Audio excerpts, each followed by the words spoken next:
Hi everyone, आज हम लोग स्टार्ट कर रहे हैं लाइव प्रोसेस का लेक्चर नंबर 10। लास्ट क्लास हमने रेस्पिरेशन के बारे में स्टार्ट किया था। रेस्पिरेशन के बारे में आपने पढ़ा था कि डिफरेंट टाइप का रेस्पिरेशन क्या क्या होता है।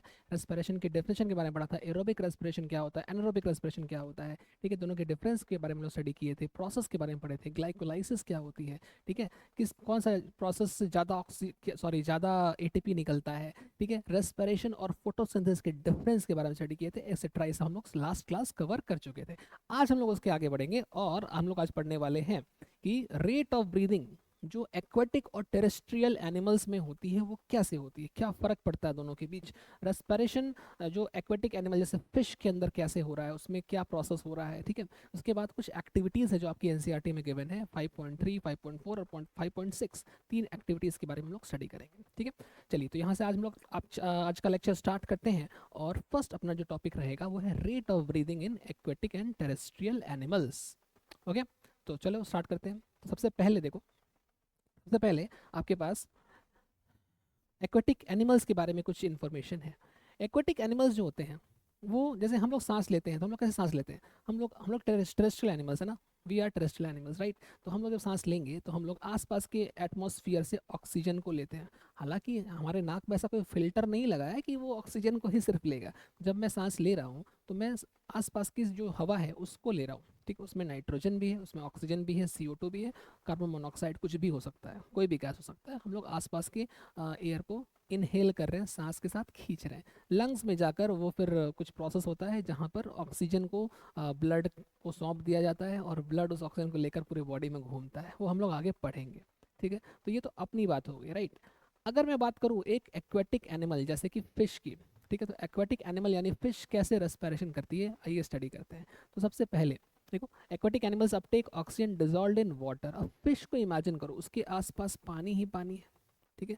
तो जो पानी है उसके अंदर ऑक्सीजन भी है, जैसे हवा के अंदर ऑक्सीजन है वैसे पानी के अंदर भी ऑक्सीजन घुला हुआ है। अब तुम ये मत सोचना H2O है, H2O माने ऑक्सीजन, वो ऑक्सीजन की बात मैं नहीं कर रहा हूँ। वो ऑक्सीजन फिश नहीं निकालती है, ठीक है। H2O वाटर मतलब H2O, वहाँ का ऑक्सीजन नहीं निकालती है फिश। वो तो उस वाटर का फॉर्मूला है, वहाँ पे ऑक्सीजन रहेगा, एज इट इज़ रहेगा।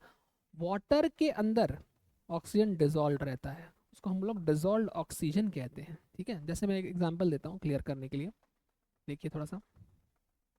जैसे मैं बोल रहा हूँ कि मान लो कि अपने पास एक बीकर है, ठीक है। और मैंने उस बीकर के अंदर पानी भर दिया, ठीक है। मैंने उसमें पानी भर दिया,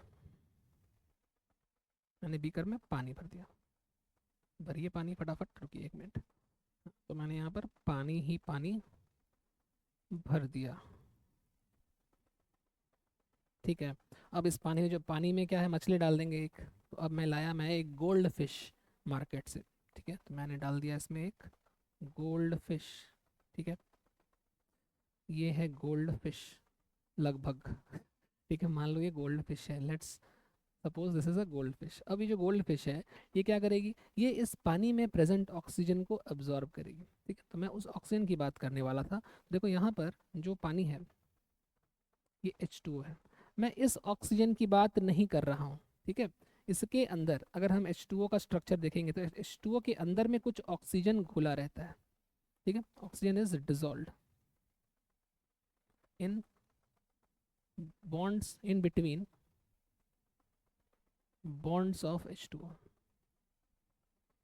ठीक है। अब वो तो आपको केमिस्ट्री में पढ़ना है, उतना मैं उसमें नहीं घुसूंगा।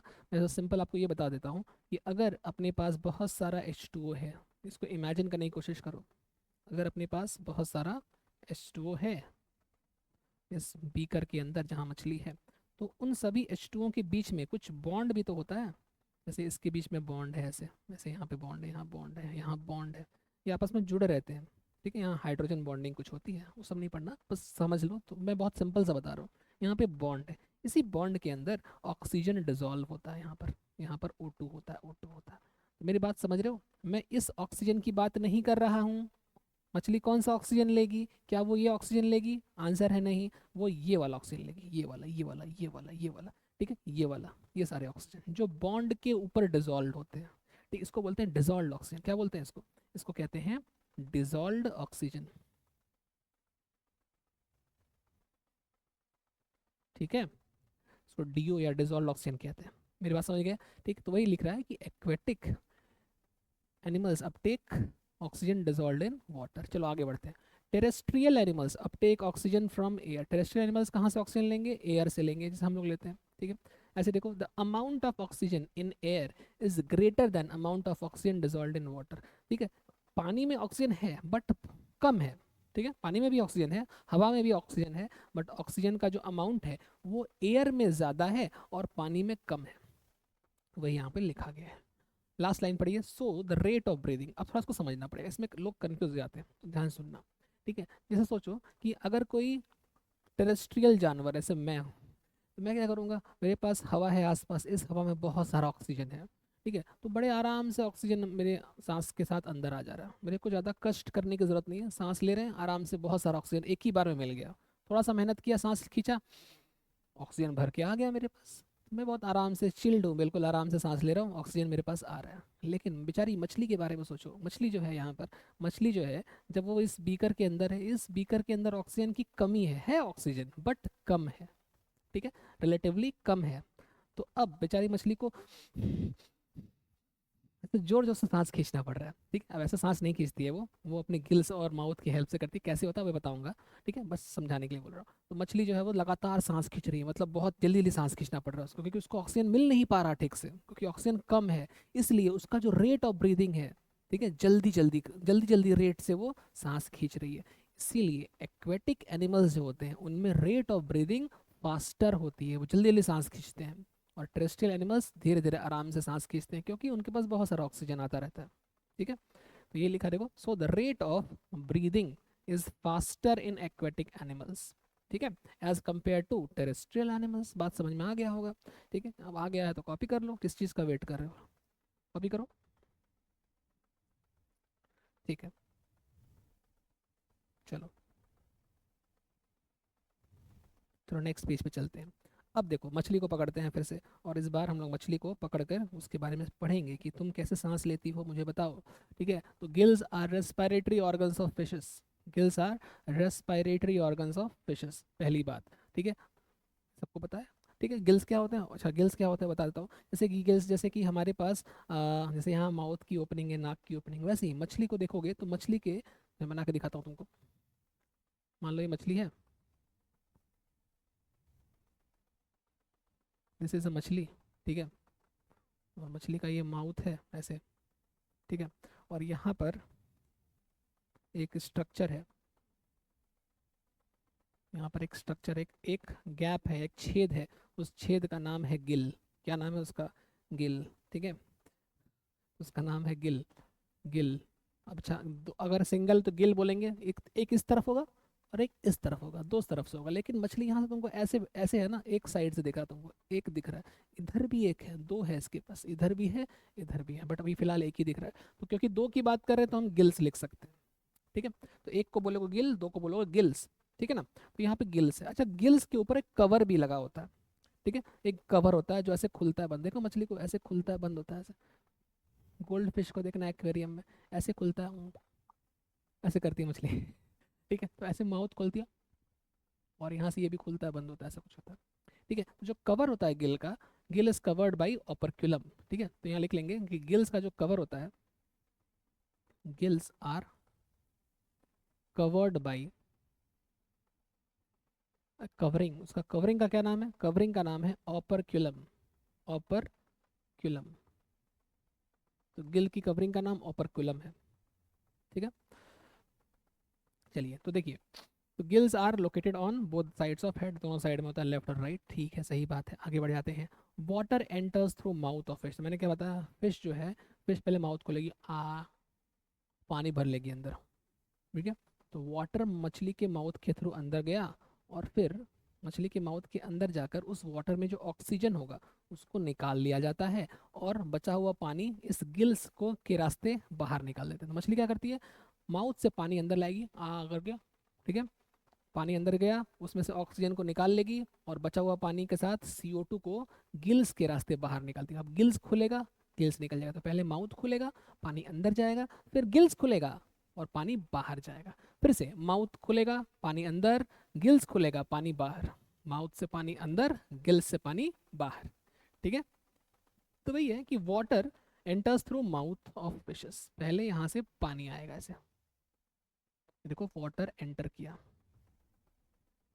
उसके बाद क्या होगा बताओ, उसके बाद गिल्स के थ्रू ये पानी बाहर चला जाएगा, वाटर एग्जिट्स थ्रू गिल्स, समझे, बात समझ में आ गई। तो ये लिखा है देखिए, वाटर इज, वाटर एंटर करने के बाद forced bye mouth into the gills, पानी के, पानी जब अंदर जाएगा तो माउथ क्या करेगा, उसको फोर्स के साथ गिल्स के पास भेजेगा, देखो यहाँ से ये माउथ फोर्स के साथ इसको गिल्स के पास भेजा पानी को, और फिर गिल्स क्या करेंगे, देखिए गिल्स आर, ध्यान सुनेंगे, gills are connected with blood vessels, gills में बहुत सारे ब्लड वेसल्स होते हैं, ठीक है। सो जो when water enters inside the gills, जब पानी गिल्स के अंदर घुसता है, then dissolved oxygen is absorbed by the blood, then जो डिजॉल्व्ड ऑक्सीजन है ये ब्लड के द्वारा अब्जॉर्ब हो जाता है, ठीक है, इन द गिल्स, तो ये पानी अंदर गया और डिजॉल्व्ड ऑक्सीजन गिल्स के द्वारा अब्जॉर्ब हो गया, और अब्जॉर्ब होकर के उसको बाहर निकाल दिया, ठीक है, मतलब ऑक्सीजन को अब्जॉर्ब हो गया और पानी को बाहर निकाल दिया। मैं दोबारा बोल रहा हूँ,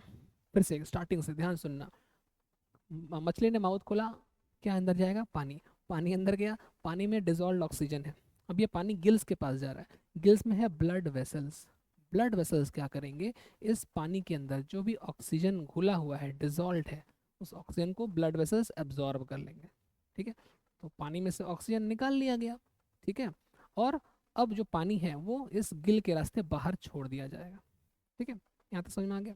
साथ में एक घटना और भी होती है, जो मछली की बॉडी है, फिश की बॉडी है, उसमें CO2 भी बनता रहता है, ठीक है, तो CO2 जो होता है वो गिल्स के पास आता है, और जब पानी बाहर जा रहा होता है ना गिल्स के थ्रू, तो पानी के साथ CO2 भी बाहर चला जाता है, ठीक है। तो फिर से आखिरी बार एक बार, माउथ खुला, पानी अंदर आया, तो फिर वो गया गिल्स के पास, गिल्स के पास है ब्लड वेसल, ब्लड वेसल में ऑक्सीजन अब्जॉर्ब हो जाएगा ब्लड में, और ब्लड के थ्रू ये ऑक्सीजन पूरी बॉडी में चला जाएगा, जो बचा हुआ पानी है, ठीक है, वो बाहर की तरफ, गिल्स से बाहर की तरफ फेंक दिया जाता है, इसी प्रोसेस में CO2 को भी पानी के साथ बाहर फेंक देते हैं, इस तरह से जो मछली है वो अपना रेस्पिरेशन कर लेती है, यही है।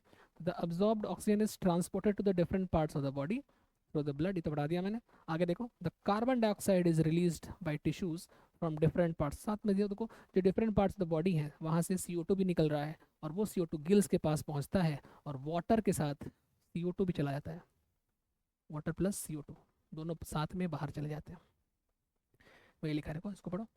This carbon dioxide is also transported to the blood expelled out through the gills, ये भी पानी के साथ बाहर निकल जाता है, तो इस तरह से ये प्रोसेस होता है रेस्पिरेशन का फिशेस में कंप्लीट। आई होप ये बात क्लियर है आपको, क्लियर है, देख लीजिए, अगर क्लियर है तो कॉपी करिए इसको और आगे बढ़ते हैं। चलिए मिटा रहा हूँ मैं इसको, ठीक है, चलिए अब देखिए, अब एक्टिविटी पर चलेंगे हम लोग, ठीक है, तो जो भी हमने सीखा है उसको एक्टिविटी की हेल्प से और समझते हैं अच्छे से, यहाँ से क्वेश्चंस घुमा फिरा कर पूछे जाते हैं CBSE में, तो ये सब बड़े इंपॉर्टेंट है, इसको बिल्कुल भी इग्नोर मत करिएगा। तो आइए देखिए, इसको एक बार ढंग से देखा जाए और समझा जाए। सबसे पहले activity 5.4, take some freshly prepared lime water. अच्छा, लाइम वाटर क्या होता है, तो लाइम वाटर के लिए आप याद रखेंगे कि इसका फॉर्मूला लाइम वाटर का कैल्शियम हाइड्रोक्साइड है, CaOH होल ट्वाइस, ठीक है, तो take some lime water in a test tube, इसको टेस्ट ट्यूब के अंदर भर लेते हैं, ठीक है, blow air through this lime water, तो एयर को यहाँ पर ब्लो करो, देखो यहाँ पे एक इंसान है, 2 टेस्ट ट्यूब ले लिया गया, ठीक है, इसके अंदर भी लाइम वाटर है, इसके अंदर भी lime water, what is lime water, calcium hydroxide solution, ठीक है। यहाँ पर देखो, एक में एक पिपेट या पाइप लेके हम लोग क्या कर रहे हैं, टेस्ट ट्यूब के अंदर ऐसे फूक मार रहे हैं, ठीक है, तो एक में हम फूक मार रहे हैं with the help of pipe, ठीक है, यहाँ पे ब्लो कर रहा है, फूक मारा जा रहा है, अब फूक मारेंगे तो वहाँ से हवा निकलेगा ना, कुछ कुछ हवा जा रही है, ठीक है, अब उस हवा में जो हमारी बॉडी के अंदर की हवा है वही तो तुम फूक के निकाल रहे हो, तो याद रखना कि हमारी बॉडी के अंदर जब हम लोग फूकते हैं तो बहुत सारा CO2 बाहर निकलता है, हमारी बॉडी के अंदर CO2 अच्छा खासा है, बट आसपास के एटमॉस्फेयर में उतना CO2 नहीं है जितना CO2 हमारी बॉडी के अंदर बन रहा है, क्योंकि हमारी बॉडी के अंदर रेस्पिरेशन हो रहा है और उस रेस्पिरेशन की वजह से बहुत सारा CO2 बनता रहता है ना। तो जब एक इंसान यहाँ से फूकता है हवा को, तो इसमें बहुत सारा CO2 जो है वो मूव करता है, ठीक है, तो ब्लोइंग या ब्लोन एयर जो ब्लोन एयर है, फूका हुआ हवा है, blown air contains large amount of large amount of CO2। Blown air के पास क्या है, लार्ज अमाउंट ऑफ CO2 है। ठीक है, कितना है, लगभग 4% के आसपास है। ठीक है, 3 to 4% जो हवा है उसमें CO2 है, मतलब जो हवा का 3 से 4% हिस्सा है वो क्या है, CO2 है। ठीक है, तो ये 3 से 4% CO2 यहाँ पर ब्लो होकर पहुँचता है। तो यहाँ CO2 आ गया बहुत सारा, यहाँ बहुत सारा CO2 आ गया। ये CO2 इस लाइम वाटर यानी कैल्शियम हाइड्रोक्साइड के साथ रिएक्ट कर लेगा। मैं बैलेंस नहीं करने जा रहा हूँ आपके लिए, बैलेंस करने की ज़रूरत ही नहीं है आपको बायो में। ठीक है, तो ये भी इनफैक्ट ये भी ज़्यादा ही लिख रहा हूँ मैं। तो समझो बात को कि CO2 कैल्शियम हाइड्रोक्साइड के साथ जब रिएक्ट करेगा लाइम वाटर के साथ, तो ये बनाएगा कैल्शियम कार्बोनेट। ठीक है, बैलेंस खुद से कर लेना, साथ में वाटर बनेगा, कुछ बनेगा, काम नहीं है अपने को। कैल्शियम कार्बोनेट मेन चीज़ बनेगा यहाँ पर। यहाँ क्या बनेगा, कैल्शियम कार्बोनेट। और ये थोड़ा सा मिल्की अपीयरेंस रखता है। इसका अपीयरेंस, इसका ये दिखने में कैसा होता है, मिल्की अपीयरेंस। इसलिए ये जो टेस्ट ट्यूब है, इसमें कुछ समय के बाद आप देखोगे कि कैल्शियम कार्बोनेट की बनने की वजह से ये मिल्की, मिल्की मतलब दूध जैसा, मिल्क जैसा, ठीक है, थोड़ा वाइटिश मिल्क कलर का वैसा हो गया है, कलर चेंज हो गया है। ठीक है, तो यहाँ मिल्की अपीयरेंस आ जाता है। जबकि इसकी बात करें ना, तो यहाँ पिचकारी है या सिरिंज है, या जो इंजेक्शन जिससे लगता है सिरिंज, ठीक है, उस या पिचकारी है, पिचकारी की हेल्प से आप हवा को मारो। तो हवा कहाँ से आ रही है, हवा तो आसपास भी एटमॉस्फेयर से लेकर या पंप के थ्रू आप इसको, जैसे बलून फूलता है उससे पंप से थ्रू हवा या पिचकारी के थ्रू हवा यहाँ मारो। ठीक है, तो जो हवा यहाँ पे आएगी वो एटमॉस्फेरिक एयर है। ठीक है, ये कौन सी एयर है, ये है एटमॉस्फेरिक एयर। ठीक है, एटमॉस्फेरिक एयर। इसके अंदर जो CO2 का कंसंट्रेशन है वो कितना होता है, 0.03 से लेकर 0.04% होता है, बहुत कम होता है। एटमॉस्फेरिक एयर में CO2 का जो कंसंट्रेशन है वो कैसा है, वो इतना है, इतना CO2 है बस, बहुत कम CO2। जबकि ब्लोन एयर जो है उसमें CO2 ज़्यादा है। ठीक है, तो इसमें CO2 बहुत कम आया बाहर से, थोड़ा सा आया मान लो।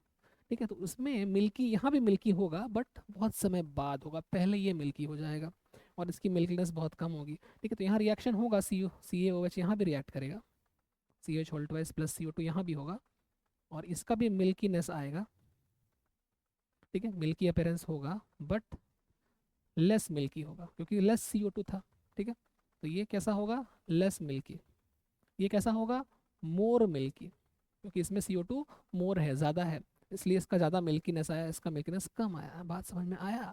ठीक है, तो यहाँ पे एक बार देखा जाए, take some freshly prepared lime water in a test tube, ठीक ले लिया, blow air through this lime water, blow कर दिया। आगे देखो, note how long it takes for the lime water to turn milky, how long, कितना समय लग रहा है। तो ये कुछ मिनट में हो जाएगा, मान लो 5 से 10 मिनट में, और इसको होने में टाइम लगेगा आधा घंटा 1 घंटा। ठीक है, तो ये जल्दी हो जाएगा। तो आपने नोट कर लिया कि बी वाले केस में बी वाला ए वाले से पहले हो जाएगा, बी ग्रेटर देन ए लिख दिया मैंने, समझ जाओगे ना, बी कौन सा है, ये वाला बी है। ठीक है, आगे देखो, यूज अ सिरिंज और पिचकारी to pass air through some fresh lime water taken another test tube. ये टेस्ट ट्यूब ए की बात कर रहा है और टेस्ट ट्यूब बी की बात कर रहा है। ठीक है, अच्छा, पिचकारी से इसमें हवा फेंक दी हम लोग, या फिर क्या होगा, देखो, note how long it takes में फिर से वही बात है, बी ग्रेटर देन ए, एक ही बात है यहाँ पर। How, what does this tell us about, ये क्वेश्चन देखो, इससे आपको क्या मालूम पड़ता है कि कार्बन डाइऑक्साइड का अमाउंट किस में ज़्यादा था। आंसर फिर से वही है, बी ग्रेटर देन ए, जिसमें ज़्यादा मिल्कीनेस आपको नज़र आ रहा है। ये इस बात का सबूत है कि बी के पास ज़्यादा CO2 था, दैट्स वाई इसमें मोर मिल्कीनेस, मोर कैल्शियम कार्बोनेट बना होगा। और मोर कैल्शियम कार्बोनेट तभी बनता है जब ज़्यादा CO2 आता है। तो बी वाले में जो हम लोग हवा फूके हैं उसमें ज़्यादा CO2 था। इसका मतलब ये है कि जो सांस हम छोड़ते हैं उसमें ज़्यादा CO2 होता है कंपेयर टू एटमोसफियर, इसका ये मतलब है। ठीक है, बात क्लियर है, कॉपी कर लीजिए फटाफट, देखिए कोई डाउट है तो बताइए। ओके,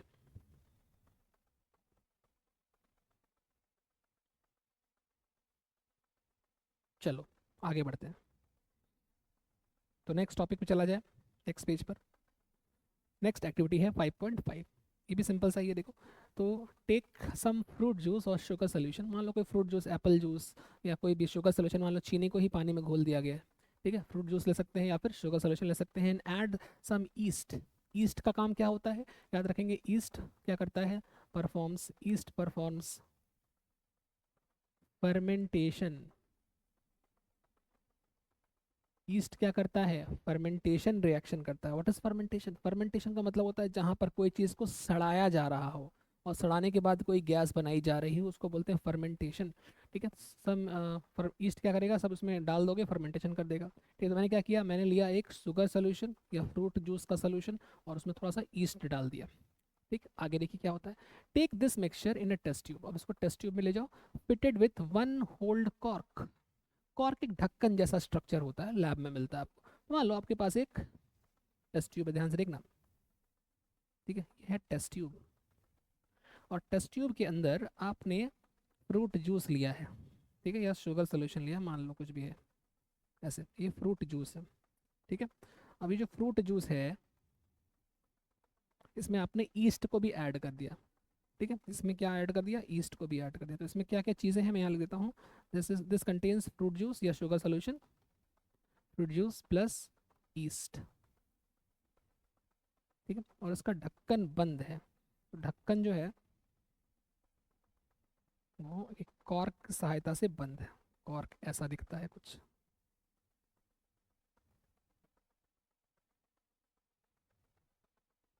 ठीक है, ऐसा, ऐसे मैंने इसको ढक्कन से बंद कर दिया। अच्छा, इसमें कॉर्क में एक छेद भी है, बताता हूँ। देखो आगे देखो। तो वन होल्ड कॉर्क, इसमें एक छेद है, होल्ड है, होल है ना, तो इसमें एक छोटा सा छेद भी है। ठीक है, अब उस छेद के थ्रू क्या होगा, यहाँ से हम लोग यहाँ से एक पाइप कनेक्ट करेंगे। ठीक है, पाइप ऊपर से आएगी यहाँ से। ठीक है, थोड़ा गंदा बन गया, रुको, कोई नहीं। तो मान लो ये फ्रूट जूस है पूरा। ठीक है, ये फ्रूट जूस है, इसके अंदर।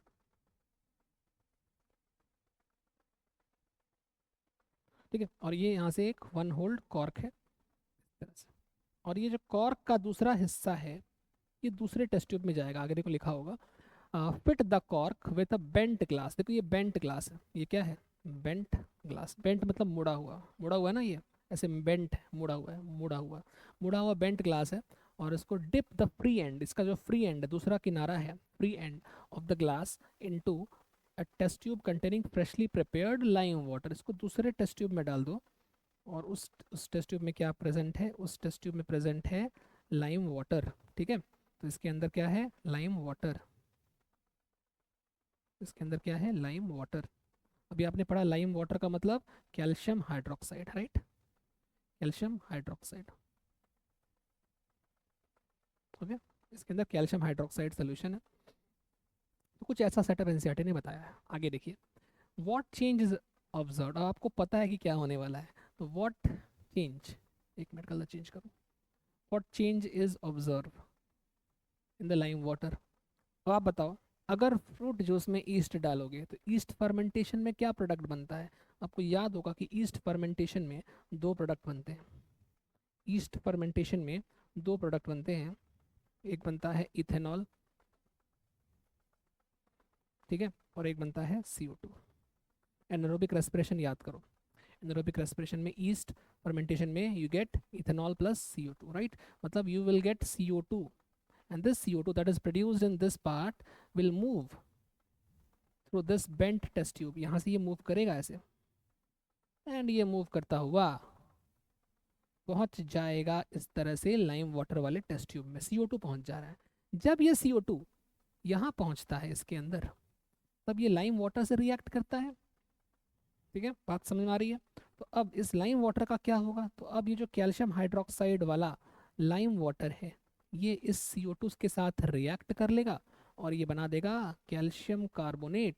और इस कैल्शियम कार्बोनेट की वजह से आपने पिछले वाले एक्टिविटी में पढ़ा कि मिल्कीनेस अपीयर होती है। ठीक है, तो मिल्की अपीयरेंस आ जाएगी। ठीक है, तो मिल्की अपीयरेंस यहाँ पे आ जाएगा। ठीक है, तो ये लिख रहा है कि व्हाट चेंज, क्या चेंज ऑब्जर्व करेंगे आप, तो इसका आंसर हो जाएगा milky, lime water becomes milky. ठीक है, मैं लिख देता हूँ, lime water becomes milky after some time. How long, मतलब कितना समय लगेगा, कुछ मिनट लगेगा। After some times, some times लिख दो, सम टाइम, उस समय के बाद। ठीक है। फिर पूछ रहा है कि what does this tell us about the product of fermentation. तो अब बताओ, फर्मेंटेशन का प्रोडक्ट ये रहा आपके सामने, हमें लिख दिया ऑलरेडी। तो इथेनॉल और CO2 प्रोडक्ट है फर्मेंटेशन का। ठीक है, मजा आया समझ के। ठीक है, तो यही है। तो ये 5.5 एक्टिविटी था। इस चलते हैं 5.6 में, एक बार कॉपी करिए, फिर आगे बढ़ते हैं। कर लिया? चलो 5.6 पर चलते हैं, लास्ट एक्टिविटी आज का। देखो, फिर से वो मछली वाली कहानी जो आपको समझाई थी उसी के ऊपर एक्टिविटी है ये वाली। ऑब्जर्व अ फिश, एक फिश को पकड़ के लाओ, एक्वेरियम के अंदर रखो। ठीक है, और उसको ऑब्जर्व करो, देखो बैठ के। कोई काम धंधा तो है नहीं, तो बैठ के मछली देखेंगे हम लोग। तो मछली क्या करेगी? मछली अपना माउथ खोलेगी बंद करेगी, खोलेगी बंद करेगी, है ना। तो लिखा है कि दे open and close their mouth and gill slits. अच्छा देखो, बताया था ना आपको कुछ देर पहले कि माउथ खुलती है, पानी अंदर जाता है, फिर गिल्स के पास पानी आता है, फिर गिल्स खुल जाता है, पानी को बाहर फेंक देता है। मतलब एक बार माउथ खुलेगा, फिर गिल्स खुलेगा, फिर माउथ खुलेगा, फिर गिल्स खुलेगा, फिर माउथ खुलेगा, फिर गिल्स खुलेगा। मतलब पहले माउथ खुलेगा, फिर गिल्स खुलेगा, राइट। ठीक है, तो वही सब यहाँ लिखा है। अच्छा, ऑपरकुलम क्या है? गिल का कवर है। ठीक है, गिल स्लेट मतलब वही, गिल स्लेट मतलब गिल की ओपनिंग, ओपनिंग ऑफ गिल। ठीक है, छेद, स्लिट माने छेद, ओपनिंग ऑफ गिल। गिल की ओपनिंग को गिल स्लेट या सिंपल गिल बोल सकते हैं। उसकी कवर को करता है कौन? कवर करता है उसको, कवर करता है ओपरकुलम। ठीक है, कवर का नाम ओपरकुलम है, ये कवर है। ठीक है, तो माउथ खुल रहा है और उसकी माउथ खुलने से पानी अंदर जा रहा है, और उसके बाद गिल्स खुल रहा है, पानी को बाहर फेंक दे रहा है। ये सब लिखा है। देखिए, बोल रहा है क्या? आर द, एक सब देखो आप बैठ के, ऐसे बोल रहा है एनसीईआरटी आपको करने के लिए, करके देख लेना। Are the timings of opening and closing of mouth and gill या गिल स्लिट्स कोऑर्डिनेटेड? कोऑर्डिनेटेड मतलब मिलकर काम कर रहे हैं क्या? यस, मिलकर काम कर रहे हैं। एक बार वो खुल रहा है तो वो बंद हो रहा है, उसके बाद गिल्स खुल रहा है तो माउथ बंद हो रहा है। ठीक है, तो आंसर है का yes, they work in a coordinated manner. Coordinate मतलब मिलकर काम करना।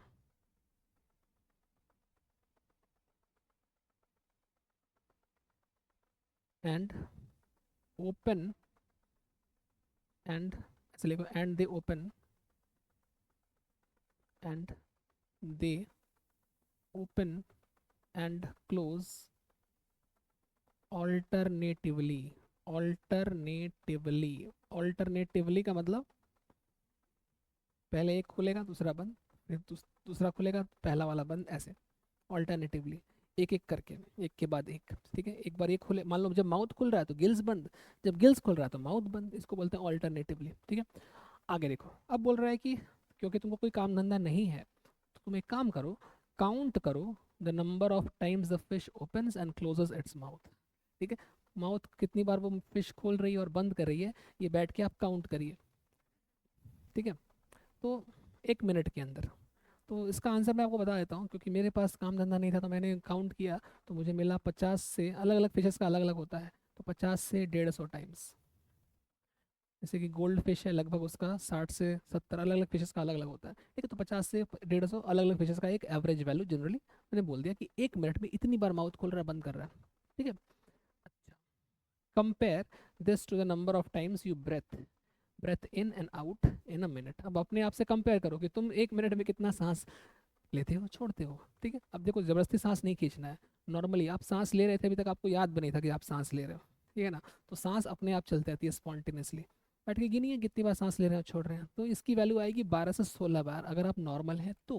ठीक है, कहीं कहीं थोड़ा बहुत ज़्यादा भी हो सकता है, 20 भी हो सकता है, बट जनरली जो वैल्यू माना गया है वो है 12 to 16 टाइम्स पर मिनट। तो देखो, ह्यूमन का पर मिनट कितना आ रहा है? सिर्फ 12 से 16, 12 to 16। जबकि in case of fishes it comes around 50 to 150। बहुत ज़्यादा है ना, बहुत ज़्यादा है इसका, ये बहुत कम है, बहुत ज़्यादा है। तो आपने कुछ देर पहले पढ़ा था ना कि एक्वेटिक एनिमल्स को ऑक्सीजन की कमी होती है। क्यों? क्योंकि उनके आसपास जो पानी है उसमें डिजॉल्व ऑक्सीजन थोड़ा कम होता है, इसलिए ऑक्सीजन की कमी को पूरा करने के लिए वो जल्दी जल्दी सांस खींचते हैं, जोर जोर सांस खींचते हैं, रेट ऑफ रेस्पिरेशन फास्टर होता है। जबकि टेरेस्ट्रियल एनिमल्स जब हवा लेते हैं, आराम से लेते हैं, तो बहुत सारी हवा ऑक्सीजन अंदर चली जाती है, उनको ऑक्सीजन की डेफिशिएंसी नहीं होती, इसलिए वो आराम से अपना सांस ले सकते हैं, उनका रेट ऑफ रेस्पिरेशन धीरे धीरे होता है। ठीक है, तो ये कंपेयर करने बोला था। तो इससे आप क्या कंक्लूड कर सकते हो, मैं लिख चुका हूँ ऑलरेडी, फिर भी लिख देता हूँ कि this proves that rate of respiration या ब्रीदिंग, यहाँ तो ब्रीदिंग की ही बात हो रही है फिलहाल, rate of breathing is greater in किसमें, in fishes as compare to humans. Because ऐसा क्यों है, क्योंकि क्योंकि फिशेस के पास जो पानी है उसमें ऑक्सीजन की कमी है, बिकॉज डिजॉल्व ऑक्सीजन, या ऐसे लिखो because the volume of dissolved oxygen, because the amount of या concentration of, because the amount of dissolved oxygen is comparatively, comparative मतलब कंपेयर करके देख रहे हैं हम, comparatively lesser in water than air। ठीक है, इसलिए बेचारे के पास पानी में ऑक्सीजन की कमी है, इसलिए उसको बार बार सांस खींचना पड़ रहा है, रेट ऑफ रेस्पिरेशन ज़्यादा है। ठीक है, इसे भी कॉपी कर लियो फटाफट, हो गया।